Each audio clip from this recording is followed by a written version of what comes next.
اولاد سے جانچا گیا، مال سے جانچا گیا، پھلوں میں کمی کر کے جانچا گیا، لیکن ہر امتحان میں حضرت ابراہیم کامیاب رہے۔ 2 بیویاں تھیں، کوئی بچہ نہیں تھا، ارادہ تھا، خیال آتا تھا میرے گھر میں بھی ایک پیارا سا بیٹا ہو جس کو دیکھ کر میں اپنے دل کو سکون پہنچاؤں۔ ہر ماں باپ کی خواہش ہوتی ہے، ہر کوئی چاہتا ہے کہ ان کو اولاد ہو، دیندار نیکوکار اولاد ہو۔ حضرت ابراہیم بھی چاہتے تھے، انتظار کر رہے ہیں میرا رب کبھی تو رحمتیں فرمائے گا۔ 90 سال کی عمر گزر گئی، کوئی اولاد نہیں۔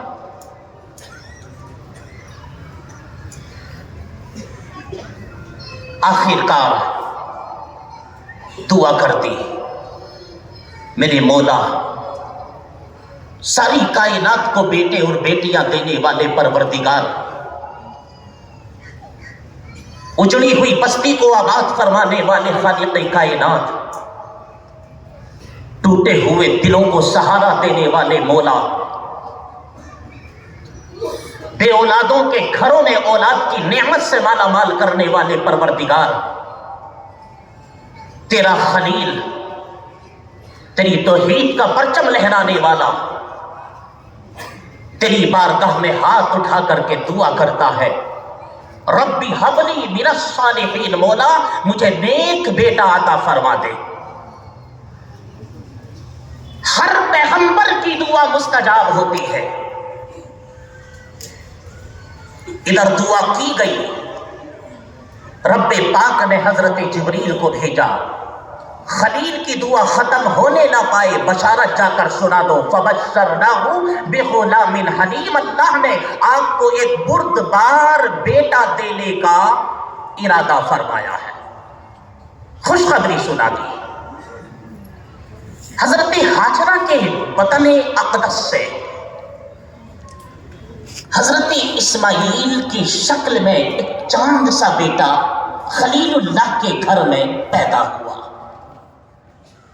بیٹا ایسا کہ دیکھو تو دیکھتے ہی رہ جاؤ، نظر ہٹانے دل نہ کرتے، خوبصورتی کا جواب نہیں، حسن و جمال کمال کا، عام بچوں کی طرح نہیں، عجیب بچہ، نرالا بچہ، انوکھا بچہ۔ کیوں؟ اس لیے کہ یہ بچہ جو تھا عام نہیں تھا، یہ بچہ نبی کا بیٹا تھا، خود نبی تھا، اور تیسری وجہ ان کی پیشانی میں رسول اللہ کا نور چمک رہا تھا، اور جس کی پیشانی میں نور مصطفیٰ جلوہ گر ہو، اس کے حسن و جمال کا کون اندازہ لگا سکتا ہے۔ خوش ہو گئے حضرت ابراہیم خلیل اللہ، سینے سے لگا لیا، پیار کیا۔ ارے یار، رات کی تنہائی میں اٹھ کر دعا کرنے کے بعد جو بیٹا ملے، 90 سال کی عمر کے بعد انتظار کرتے کرتے جو بیٹا ملے، تو کون ماں باپ ایسے بیٹے سے پیار نہ کرے گا۔ فرشتوں نے جب یہ دیکھا، مولا ان کو تو نے خلیل فرمایا ہے، اور یہ تو تیری محبت کے ساتھ ساتھ اپنے بیٹے سے بھی پیار کرتے ہیں۔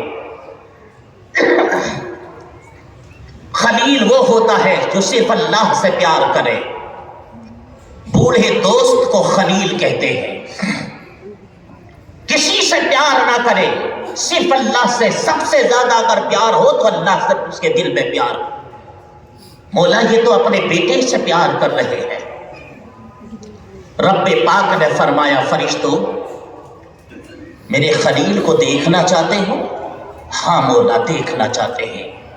حکم ہو گیا خلیل اللہ کو، رات کی تنہائی میں اٹھ کر دعائیں مانگنے والے خلیلullah، بڑی مدتوں کے بعد، بڑی دعاؤں کے بعد، بڑی تمناؤں کے بعد بیٹا ملا ہے.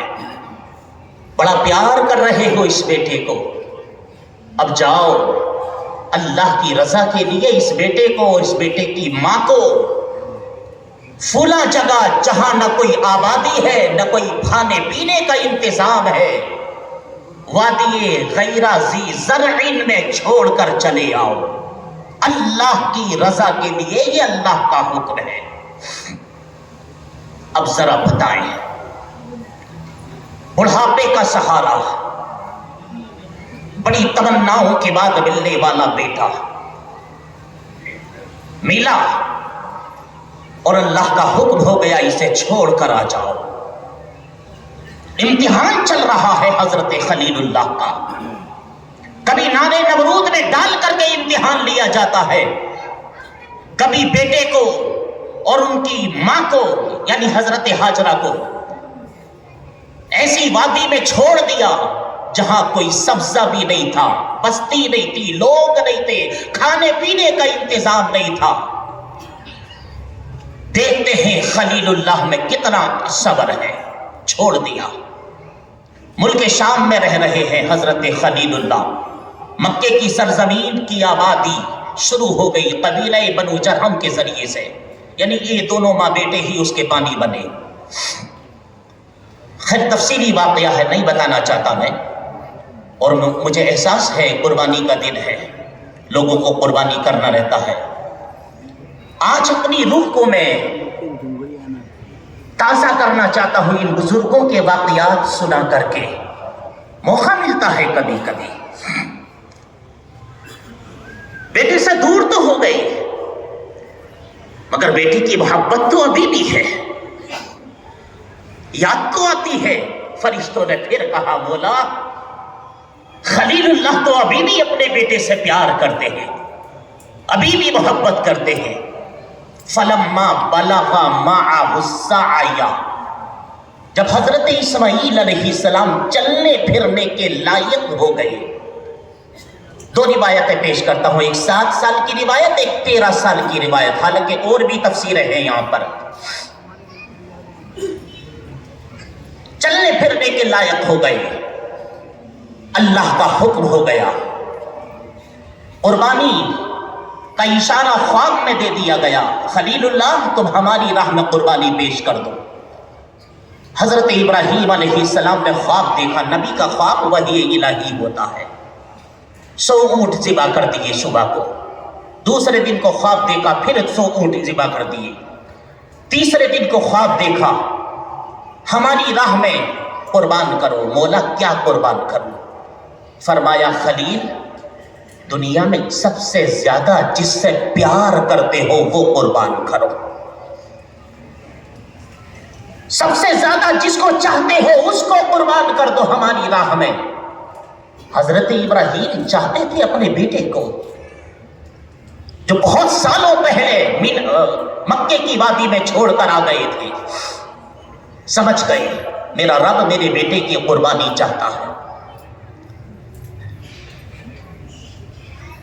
ملک شام سے چلے، مکے کی سرزمین پر ہاتھ میں رسی بغل میں چھری لی، حضرت ہاجرہ کے پاس پہنچے، استقبال کیا، خاطر تواضع کی. کہا میرے دوست کے یہاں پر ایک دعوت ہے، بلاوا ہے، میرے بیٹے کو تیار کر دو، لے کر جانا ہے. خاتون خوش ہو گئی، میرے شوہر میرے بیٹے کو لے جانا چاہتے ہیں. ماں اپنے ہاتھوں سے اپنے بیٹے کو نہلاتی ہے، سرما لگاتی ہے، کنگھی کرتی ہے، تیل ڈالتی ہے، خوش ہے آج میرا بیٹا کسی دوست کی دعوت میں جائے گا، بلاوے پر جائے گا. شیطان یہ سارا منظر دیکھ رہا تھا. رب نے فرمایا ان الشیطان للانسان عدو مبین، شیطان تمہارا کھلا ہوا دشمن ہے. یہ تمہارے ایمان کا بھی چور ہے، تمہاری جان کا بھی چور ہے، تمہاری اولادوں کا بھی چور ہے. کھلا ہوا دوست نہیں، کھلا ہوا دشمن ہے. جل بھن کر کباب ہو گیا. اللہ نے اپنے بیٹے کو اللہ کے نام پر قربان کر دیا تو قیامت تک خلیل اللہ اور ذبیح اللہ اسماعیل ذبیح اللہ کا نام روشن ہو جائے گا۔ ہر سال دونوں باپ بیٹوں کو جتنی قربانیاں کی جائیں گی ثواب ملتا رہے گا، ان کا نام بلند ہو جائے گا، مقام بلند ہو جائے گا، اور ہر سال ان کے ماننے والے جب جب قربانی کریں گے ہر بال کے بدلے انہیں ایک ایک نیکی ملے گی، نہ جانے کتنے کروڑوں نیکیاں ملے کریں گی۔ روکا جائے، منصوبہ بنا کر کے حضرت ابراہیم علیہ السلام کے پاس آ گیا۔ اللہ کو راضی کرنے کے لیے اور بھی تو طریقے ہیں خلیل اللہ، عبادت کر کے اللہ کو راضی کر لے، ذکر کر کے اللہ کو راضی کر لے، ایک خواب دیکھ کر کے محض خواب کی بنیاد پر چل دیے آپ اپنے بیٹے کو قربان کرنے کے لیے۔ بیٹا بھی وہ جو بڑھاپے کا سہارا ہے، بڑی دعائیں مانگ مانگ کے آپ نے اس بیٹے کو اللہ سے لیا ہے، مت کریں قربان۔ اللہ کے خلیل نے لا حول ولا قوت الا باللہ پڑھا، پتھر مارا، بھاگ گیا، 3 مرتبہ بہکایا، پتھر مارا، بھاگ گیا۔ رب پاک کو اپنے خلیل اپنی راہ میں اپنا تن من دھن قربان کرنے والے اس خلیل اللہ کی یہ ادا اتنی پسند آئی کہ وحدہ تبارک و تعالی نے اعلان کر دیا، حاجیوں جب جب حج کرنے کے لیے یہاں پر آؤ گے، جب تک میرے خلیل کی طرح ان شیاطینوں کو کنکری نہیں مارو گے میں تمہارا حج قبول نہیں کروں گا۔ یہ ادائیں محبوبہ ہے، اس پر عمل کرنا ہر حاجی پر واجب ہے۔ حالانکہ وہاں شیطان نہیں ہے، مگر یہ یادگار ہے پیغمبروں کی۔ حضرت ابراہیم علیہ السلام کے پاس اس کا داؤ نہ چلا، حضرت اسماعیل کے پاس آ گیا۔ کہاں جا رہے ہیں؟ کہا دوست کی دعوت میں جا رہے ہیں۔ کہا کوئی دوست نہیں، تمہارا باپ تمہیں قربان کرنے جا رہا ہے۔ حضرت اسماعیل نے کہا کیا تو نے کبھی سنا ہے کسی باپ نے اپنے بیٹے کو قربان کیا ہے؟ میرا باپ مجھے کیسے قربان کر سکتا ہے؟ بڑی تمناؤں سے مانگا گیا۔ کہا رب کا حکم ایسا ہے، قربان چاہیے حضرت اسماعیل علیہ السلام کی اس سوچ پر اور ان کی محبت پر ارشاد فرماتے ہیں اگر میرے رب کا حکم یہ ہے کہ میں اس کی راہ میں قربان کر دیا جاؤں تو اسماعیل کی ایک جان ہے، اگر ہزاروں بھی ہوں تو خوش ہو کر اسماعیل ہر جان کو اپنے رب کی بارگاہ میں قربان کر دے گا۔ یہ ایک جان ہے، یہ فیضان نظر تھا یا کہ مکتب کی کرامت تھی؟ سکھائے کس نے اسماعیل کو آداب فرزندی؟ حضرت حاجرہ کے پاس گیا، تمہارے شوہر کہاں لے کر گئے ہیں؟ ماں کی ممتا بڑی نازک ہوتی ہے۔ کہا ماں کو بتاؤں گا، ماں سے برداشت نہیں ہوگا، ماں جائے گی اپنے بیٹے کو بچا لے گی۔ حضرت حاجرہ سے بھی مایوس ہو گیا، بھاگ گیا۔ دونوں باپ بیٹے پہنچے مینا کی وادی میں، جہاں ایک عجیب واقعہ رقم ہونے والا تھا۔ حضرت ابراہیم علیہ السلام مینا کی وادی میں پہنچے، بیٹے کو بٹھایا، اب بڑے پیار سے کہا یا بنیا، اے میرے پیارے بیٹے۔ یا بنی نہیں کہا، اے میرے بیٹے، یا بنیا، اے میرے پیارے بیٹے، انی ارا فی المنامی، میں نے خواب میں دیکھا ہے، انی اذبحک، یہ کہ میں تجھے ذبح کر رہا ہوں۔ اے میرے پیارے بیٹے، ایسا نہیں ہو سکتا خلیل اللہ کی آنکھوں میں آنسو نہ آئے ہو۔ ارے اولاد کا ماں باپ کا رشتہ بڑا انمول ہوتا ہے، اولاد چاہے کیسی ہو مگر ماں باپ کی محبت کا کوئی جواب نہیں ہے۔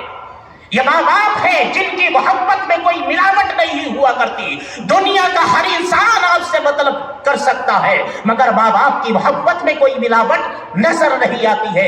اس لیے رب نے فرمایا باپ یا ماں اولاد کے لیے جب جب دعا کریں گے اللہ کی بارگاہ میں قبول کی جائے گی، کیونکہ یہاں دکھاوا نہیں ہوتا، یہاں ملاوٹ نہیں ہے. میرے پیارے بیٹے، میں نے دیکھا ہے خواب میں کہ میں تجھے ذبح کر رہا ہوں، فانظر ماذا ترى، میرے لال، میرے جگر کے ٹکڑے، میرے دل کے سہارے، میرے بڑھاپے کے سہارے، فانظر، بتا ذبح ہونے میں تیری کیا رائے ہے، تیری کیا مرضی ہے؟ ارے یار، ایک باپ اپنے بیٹے سے کیا کہہ رہا ہے اور اجازت بھی مانگ رہا ہے، تو ذبح ہونے کی اجازت مانگ رہا ہے. میرے لال بتا تو ذبح ہونے تیار ہے یا نہیں ہے؟ بیٹا سر جھکا کر خاموش ہو سکتا تھا، اجازت تھی. بیٹا کہہ سکتا تھا ابا جان جو چاہو کر لو، یہ بھی اجازت تھی. مگر بیٹے کی عصمتوں پر قربان، بیٹے کی ہمت پر قربان، اور کیوں نہ ہوتا اس بیٹے کی پیشانی میں محمد الرسول اللہ کا نور چمک رہا تھا. کہا یا ابت افعل، باپ نے کہا تھا انی اذبحک، میں تجھے ذبح کر رہا ہوں. بیٹا کہہ سکتا تھا یا ابت اذبح، ابا جان ذبح کر دیجئے. نہیں کہا یا ابت افعل، اے میرے پیارے ابو جان افعل ما تؤمر، ذبح ہونا کیا چیز ہے، جو چاہے کر دیجئے میں تیار. ذبح کیا چیز ہے؟ بیٹے نے آگے بڑھ کر کے جواب دیا ذبح نہیں، جو چاہے وہ کر لے، آپ کا بیٹا آپ کے لیے تیار ہے. گردن پر چھری چلنا آسان نہیں ہے، بڑا مشکل ہے. مگر جہاں تک بات میری آتی ہے ابا جان، آپ دیکھیں گے کہ میں صبر کر کے دکھاؤں گا. ستجدنی انشاءاللہ من الصابرین، صبر کروں گا. بیٹے نے کہا صبر کروں گا. باپ نے کہا ٹھیک ہے بیٹا، تیار ہو جائیے اللہ کی راہ میں قربان ہونے کے لیے. بیٹے کے ہاتھ پاؤں باندھ دیے، آنکھوں پہ پٹی باندھ لی، نرم نازک گردن کو لپیٹا ڈال لیا کہ قربان ہونے میں تکلیف نہ ہو. چھری تیز کر کے حضرت اسماعیل علیہ السلام کی گردن پر جیسے ہی رکھی، آسمانی دنیا میں شور برپا ہو گیا.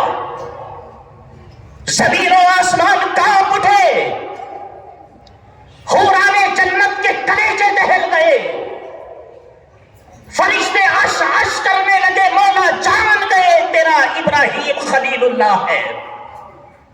آج تک ہم نے کسی باپ کو اپنے بیٹے کو ذبح کرتے نہیں دیکھا، لیکن مولا یہ ایک بیٹے کی گردن پر چھری چلانا وہی کر سکتا ہے جو اللہ کا خلیل ہوا کرتا ہے. جان گئے مولا، مگر خلیل اللہ ہے، چلا رہے ہیں. مگر خدا کی شان، لوگ دھمکیاں دیتے ہیں. میں کہتا ہوں کسی کی دھمکی کی ضرورت نہیں ہے. جس کو خدا بچانا چاہے اس کو کوئی مار نہیں سکتا، اور جس کو وہ مارنا چاہے اس کو کوئی بچا نہیں سکتا. گردن کاٹنا تو الگ کی بات ہے، ایک بال بھی تیز چھری نے نہیں کاٹا. حضرت ابراہیم رو پڑے، مولا دل سے آیا ہوں قربانی کرنے کے لیے، قربانی قبول فرما لے. پھر چھری کو تیز کیا، چلایا، نہیں کاٹا. غصے میں آ گئے، چھری کو پاس رکھے، پتھر پر مارا، 2 ٹکڑے کر دیے چھری نے. خلیل اللہ رونے لگے. چھری پتھر جیسی سخت چیز کو 2 ٹکڑے کر دیے، میرے لال کی نرم نازک گردن کو بالکل نہیں کاٹتی. کیا وجہ ہے؟ پیغمبر کی شان ہوتی ہے، وہ جس چیز سے کام کلام کرے وہ چیز جواب دیا کرتی ہے۔ چھری کو اللہ نے بولنے کی طاقت دی۔ چھری نے کہا خلیل اللہ بتاؤ، آگ میں پہنچے تھے نمرود کی، کیوں نہیں چلایا؟ آگ میں گئے تھے، آگ نے آپ کو کیوں نہیں چلایا؟ فرمایا اللہ نے منع کر دیا تھا، آگ کو چلانے کے لیے منع کر دیا تھا۔ چھری نے کہا آگ کے لیے اللہ نے ایک مرتبہ کہا، مجھے 70 مرتبہ رب نے کہہ دیا میرے خلیل اللہ کے بیٹے ذبیح اللہ کو مت کاٹنا۔ اب تم بتاؤ، تمہاری بات معلوم یا رب کائنات کی بات پر عمل کروں؟ حضرت ابراہیم علیہ السلام کا یہ جذبہ قربانی ایک انمول جذبہ تھا۔ اللہ پاک نے حضرت جبریل سے فرمایا جبریل لگتا ہے خلیل بغیر قربانی دیے واپس نہیں جائیں گے، فوراً جاؤ جنت دمبا لے لو، ابھی خلیل اللہ کی چھری بیٹے کی گردن تک نہ پہنچنے پائے، ذبیح اللہ کو ہٹا دو، دمبا ان کی جگہ رکھ دو۔ آنکھوں پر باپ بیٹے کی پٹی بندھی ہوئی ہے، چھری چلی، چھری نے کاٹ ڈالا، اللہ کا شکر ادا کیا، آنکھیں کھولی، پٹی کھولی، آنکھیں دیکھی، اور حضرت ابراہیم علیہ السلام نے دیکھا اسماعیل کھڑے مسکرا رہے ہیں، دمبا ذبح ہو گیا۔ اللہ پاک نے فرمایا قد صدقت الرؤیا انا کذالک نجزی المحسنین، تم نے اپنا خواب سچ کر دکھایا، ہم ایسا ہی بدلہ دیتے ہیں نیکوکاروں کو۔ اور وہ قربانی جو آج سے ہزاروں سال پہلے منی کے میدان میں واقع ہوئی تھی، آج جانور کی شکل میں اللہ نے یہ قربانی کرنے کا ہمیں موقع دیا ہے۔ اور جو صاحب نصاب لوگ ہیں ان کے لیے ضروری ہے کہ وہ خوش دلی کے ساتھ اور پیار کے ساتھ اللہ کی رضا کے لیے قربانی کریں۔ پوچھا گیا قربانی میں کیا ہے؟ فرمایا ہر بال کے بدلے اللہ ایک ایک نیکی کو عطا فرمائے گا۔ اللہ پاک کی بارگاہ میں دعا ہے رب قدیر مجھے آپ سب کو دونوں جہان کی عظمتوں سے، برکتوں اور نعمتوں سے مالا مال فرمائے، دارین کی سعادتوں سے ہمکنار فرمائے۔ اور آج چونکہ عید الاضحیٰ کا دن ہے، بڑی عظمت والا دن ہے، اللہ پاک اس مبارک دن کی برکتوں رحمتوں سے بھی ہم سب کو سرفراز فرمائے، آمین۔ وآخر دعوانا ان الحمدللہ رب العالمین۔ بارک اللہ لنا ولکم فی القرآن العظیم ونفعنا وإياكم بالآیات والذکر الحکیم، انہ تعالی جواد کریم ملک بر رؤوف الرحیم۔